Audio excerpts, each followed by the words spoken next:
This is Mark Schofield from Inside the Pylon with another edition of First Sound. Today I'm taking a look at DeShone Kizer. Now, as part of my process in going through quarterbacks, I typically watch a bunch of games on players, work through all the quarterbacks, and then revisit all of them, either by rewatching some tape, sometimes watching some different games, trying to make sure I get a full and complete picture of each quarterback. Now, if you follow me on Twitter, you probably saw a couple days ago, I tweeted something out that I was going back through Kizer, as I usually do, and I was actually having some more questions raised than answering questions that I had when I initially watched him. Now, this is not uncommon. I mean, this is something that usually happens each year when you see new tape or you see a different game or you revisit some games that you've already watched and you see something that you didn't see the first time. So, it's not something that's really surprising. But I wanted to take a few minutes here and go through some of the plays that I'm talking about, some of the plays that raise some issues for me. Now, again, watching guys from 35,000 feet, we don't have the complete picture. And a lot of the questions that I have, I'm not going to really be able to answer right now. I need to either sit down with DeShone himself and go through some of these games with him, some of these plays with him, or even his coaches like Brian Kelly, and sit down and say, what were the coaching points here? What was his progression reads here? What were you telling him, before this drive or in the week leading up to this game? Because those are the things that we can't answer. But luckily, if you're a fan of a team that needs a quarterback, your organization will be able to sit down with Kizer and go through these plays, go through plays like this, and have these questions answered. And this is a reason why I think for a lot of these quarterbacks in this class, what happens in the meeting room, in the interview room, at the whiteboard session is going to be more important than what they do on the field, at the combine, or as the draft process unfolds. Now, before I dive in, I just want to say at the outset that I remain high on Kizer. I think he, like all four of the guys in the top, I'm a fan of all four of them. I think all four of them have tools to make it in the NFL. They're just some that I'm higher on. But Kizer is a guy that's near the top for me. I've done two different mock drafts now, one that's on Inside the Pylon, one with the good friends over at Cold Omaha, Luke Inman and Arif Hassan. I checked that draft out over there, and in both of those, I have Kizer coming off the board as the first quarterback to San Francisco. And part of my thinking there is that I think if you watch him at Notre Dame, watch what Notre Dame was doing on offense, and then look at what Atlanta was doing this past year, you'll see a lot of similarities, and I think he would fit into Kyle Shanahan's scheme extremely well. But there's a sort of attendant part to that. And I think that Kizer, given how his career at Notre Dame sort of developed, might be a guy that needs an offensive-friendly coach, somebody that's going to really work with him and bring out the best in him. And we might be seeing some of the reason behind that as we go through these plays. I'm going to start with the game against Stanford from 2015. Now, some people out there, like Josh Norris from Roto-World, have basically said that the best quarterback tape you're going to find from anybody in this class is Kizer's last season. And for the most part, I sort of agree with that. Kizer did some really good things last year. But looking at the Stanford game raised some questions. First play we're going to start here with, it's a 2nd and 4 play. It's the first play of the second quarter. It's a 7-point game. Stanford has the lead. Notre Dame has the football on the plus 23, just outside the red area. We're going to get sort of, a corner post concept. When I was in college, we were going to play 7-8-7, which is very similar, where you have two corner routes and then a post route in the middle of the field, where it's just the corner route here and the post route here. If the quarterback sees single coverage, it's sort of like a verticals concept. His job is basically to get that free safety to move to one or the other, and once you get him to commit, throw to the other one. So if the safety moves this way, you're going to throw to the post. You might be saying, what, this is a cover 2 look, right? But that's a little misleading. We've got two defensive backs here. There's a free safety well downfield. You can't even see him. You look here, there's 10 defenders visible. There's a free safety deep in the middle of the field. So again, with that sort of single high safety look, Kizer's got to influence that safety one way and then throw either the corner or the post. And he does a very good job here of moving that safety towards that corner route. You'll see as the play starts, he's going to open to his left, and that's going to move that safety.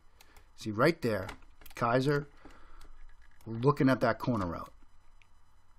We'll get a better angle at this in a second, but you'll see that safety sort of move in that direction, kind of freezes him a bit. Now, he's going to come to the post route, which is right here.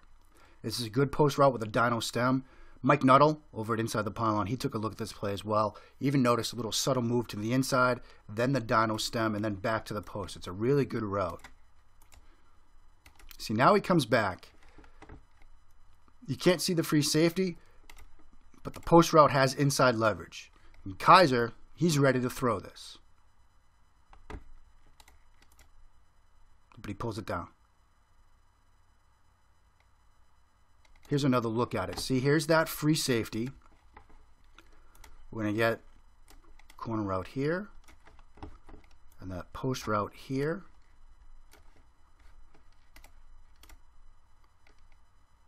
See, right there, there's the manipulation. There's the free safety in the middle of the field. He starts to move that way. Kizer sees it. Now he comes back. This is a pretty big throw-in window. But he pulls it down at the last second. And I don't know why, but from watching that, going through it multiple times now, I'm left wondering why he doesn't pull the trigger. He's looking to that corner route. He sees the safety moving towards the corner route. He knows he's going to have the post route now. He's done his job. Post route has inside leverage on that defender. That's a big throw-in window. I mean, that's... Free safety's near the goal line. This guy's at about the 15. That's 15 plus yards of a throw-in window. And he just pulls it down. So, again, I don't know exactly why, but that's why I'm saying that I have questions after seeing that play. Why doesn't he pull the trigger there? That's what I'd like to know. If I had the chance to sit down with him, that would be one play I'd show him. Here's another play from that game. This is right before halftime. It's a 3rd and 6 situation. Notre Dame is out of timeouts. They trail by 1. There's 31 seconds left in the half. It's 3rd and 6, as I said. They show a little RPO action with a stick concept towards the trips, where you're going to have stick route here, curl route here, slot fade, and another vertical route. Given the time, the situation, the down and distance, it's unlikely that he's going to hand the ball off. So he puts the ball in the belly of the running back and then looks to throw the stick. He's going to be sort of reading this guy here. If this defender sort of jumps that stick route, then you've got 5-on-5 in the box. Maybe you give it, you take the chances on the ground. If not, you run up the clock. But as we're going to see here, once Kizer puts the football in his running back's belly, that linebacker cheats down right there. Now you've got 3-on-2 here. And this stick route has all sorts of leverage over these two defenders. Now he's looking right at it. Right at it. It's open right at the first down marker. College rules, you throw this, he gets the first down, clock stops. So what does Kizer do? He tucks it. Now, obviously you can't argue with the result. He gets this thing down just outside the red zone. We're back to the 23-yard line. But we're looking at traits here and projecting him forward to the National Football League. So we're going to think about situational awareness and why the hesitation here. He's got his read. He's got what he wants. Why does he bail? Again, it looks great in the box score. And my goodness, talk about athletic ability. He even gets out of bounds. The clock was going to stop anyway because of the college rules. He picked up the first down. But this could go wrong. He starts to exit to the right, has to cut back to the inside, picks up blockers. Thankfully, the running back sees it, cuts upfield, and you've got guys downfield because it's an RPO. So it works out incredibly well for him. But we're projecting a guy to the National Football League, and when I look at this, again, I'm left with more questions rather than answers. It's a great play in the box score, but why doesn't he pull the trigger? Next play is the next offensive play. And we're going to see, again, a similar question. Why doesn't he pull the trigger? It's now 1st and 10. You're just outside the red zone. 21 seconds left. No timeouts. You're down by 1. So you got to be smart with how you're going to take care of the football here. We're going to get hitch seam here. We get the hitch route and seam route here. We get a 3-man sail concept with the number 1 receiver, the outside receiver going vertical, and then routes towards the sideline of varying depths. Again, we get a single high look. shaded towards this vertical route that we're going to see from the slot. But that's where Kizer wants to go with the football. So he's going to need to move this safety away from the vertical and towards this sail concept, and he does that. We're going to see him open to the right, move that safety again. Opens to the right. We're going to see this guy start to move. Now you've got slot fade with steps, and Kizer's looking right at it. But he pulls it down. Now we're in trouble. This isn't exactly an open pocket. Pocket's starting to break down. Again, look at the time. Look at the situation in the game. Tries to climb the pocket. Loses the football. He gets the look that he wants, but doesn't quite feel right throwing it. You see, right there, he's going to start to move. So he's going to get what he wants. Receiver has a step. He just doesn't trust it for some reason. Why? That's what I want to know. Why doesn't he trust it? Why doesn't he pull the trigger there? That's the question that I've got. So now let's spin this forward to this past season, 2016. Obviously, Kizer and Notre Dame, much different season than they had in 2015. Still, you look at the tape, you see some of the traits that you like, but the questions are still there. This is a play against Syracuse. Midway through the second quarter, Notre Dame has a 10-point lead. This is an issue of sort of processing play speed and the failure, I think, to sort of recognize the situation and take what the defense has given him.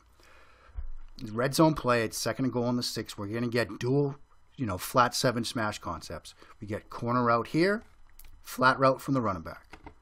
Corner, flat route. And we're going to get a curl from the tight end over the middle of the field. This is sort of your conventional red zone, cover 2, red 2 look. You've got the 2 high safeties here. And you've got the cornerback right here. I've said it before, I'll say it again. Smash concept, you're throwing that corner route. What is this guy going to do? In addition now, with this cover 2 look, going to have safety help over the top.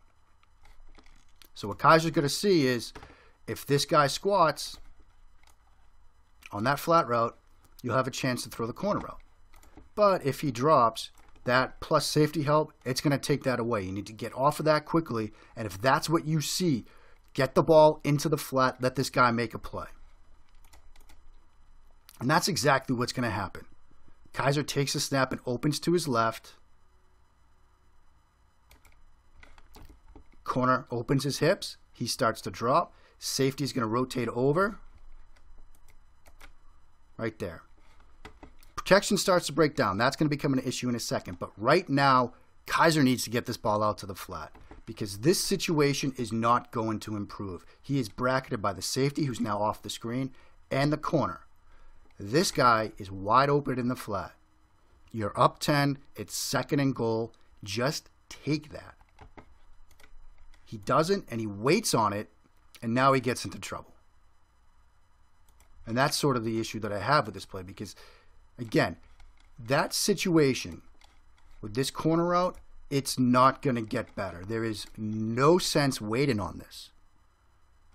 Nothing this receiver can do is going to improve his situation. He's got 2 defenders bracketing him, and this guy is wide open in the flat. So just take it.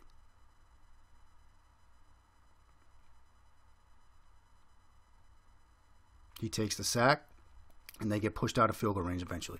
Now let's look at the Army game.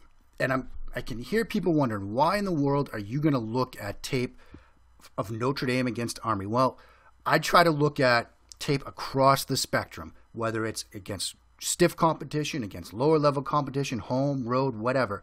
I want to see how quarterbacks respond in different situations. Watching this game, you want to see if Notre Dame's quarterback is going to really have a good game, go out and put a solid effort against a team like Army. You want to see him do that. And for the most part, Kizer has a good game. But again, we sort of get to that conundrum of Kizer, which is something that's been spinning in my head the past couple of days, which is you see the flashes, but then there are things that make you just scratch your head and wonder, what was he thinking? And those are the sort of plays and the questions that I come away with going through his tape. Here, 3rd and goal. You're up 22. Okay? You've got a post route against a cover 4 look. You're going to have a nice throw-in window in this area to throw this outside post route. And that's exactly what Kizer's going to get. He confirms the coverage. He's opening to this side of the field. This safety has to respect the release of the tight end who's coming vertical. He has to squat on that, which means this post route, it's going to have that throw-in window that we talked about, that we saw pre-snap. He sits on it, can't pull the trigger until late, and it gets broken up. And by the time he pulls the trigger, the post route has drifted into the mix of the coverage. Get another good look at it here. Now, you see the throw-in lane. My only query, I guess, is it these two underneath defenders? Is that why he pulls this down or pumps it a couple of times? We don't get a good angle on it, so I'd want to, if I had the chance, ask him, is that why you pumped or what was it? Because this is a big throw-in lane. And if you're an NFL quarterback or you want to be an NFL quarterback, that's a throw you've got to make. But he pumps on it, and by the time he releases it, throws off the mark. He still had a chance to complete it even. Throws behind him. And by that point, throwing late over the middle, that rarely works out for quarterbacks.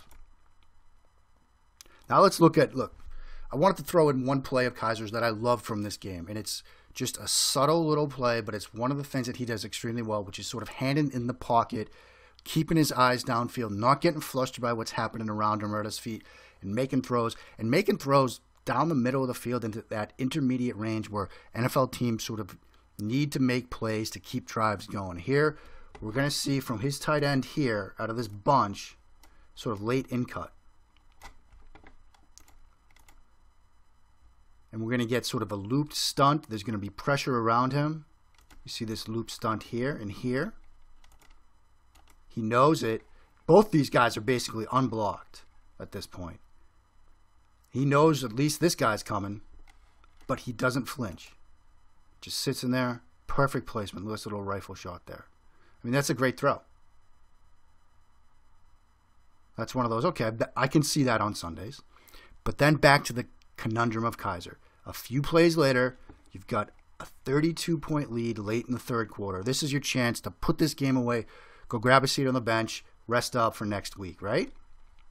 We're going to get a little sprint action here, and we're going to get just a confounding decision.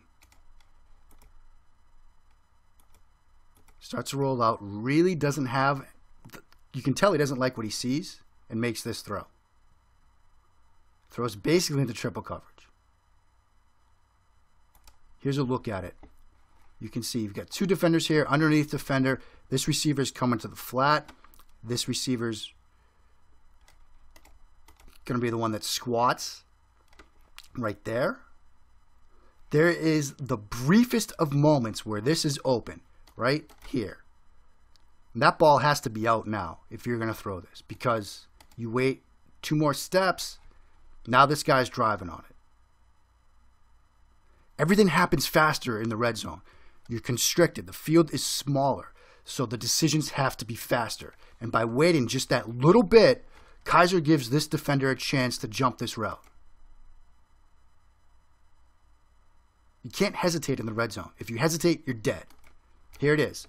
Receiver squats. There's that brief instant where this is open, but you wait a second too long and you throw a pick. So those are sort of the plays that I've gone through again, and again, we still have some questions about with respect to Kizer. As I said at the outset, I still remain high on him. But given some of these plays, given some of the no-throw decisions, the hesitation, it makes you wonder what was going on in his head. That's something I can't answer from 40,000 feet, but teams can. And I can almost guarantee that that's what they're going to be asking. What was his thought process on these plays? Some of them ended in a great result for the offense. But it's the thought process that we're trying to dive into as we project him forward to the National Football League. The raw tools are there on some of these plays or other plays of his. You can see a good thought process. That play where he just hung in there against that double looped stunt, threw a nice dig route late in the play. That's a beautiful play. That's Kizer almost at his best. But then you follow it up with a few plays later in that game, and you see sort of that hesitation, and it costs him. So as you do your own work on Kizer, as you wonder whether your team's going to draft Kizer. Think about some of these plays, look for instances like this, and try to get yourself into his thought process as well. Try to figure out what the quarterback was doing, and you might have some of the same questions that I do. I'm Mark Schofield from Inside the Pylon. Thank you so much for watching this edition of First Sound. Please visit InsideThePylon.com for all of our draft coverage. And remember, coming later this spring, Inside the Pylon will introduce their first draft guide, so be on the lookout for that as well. Thanks so much.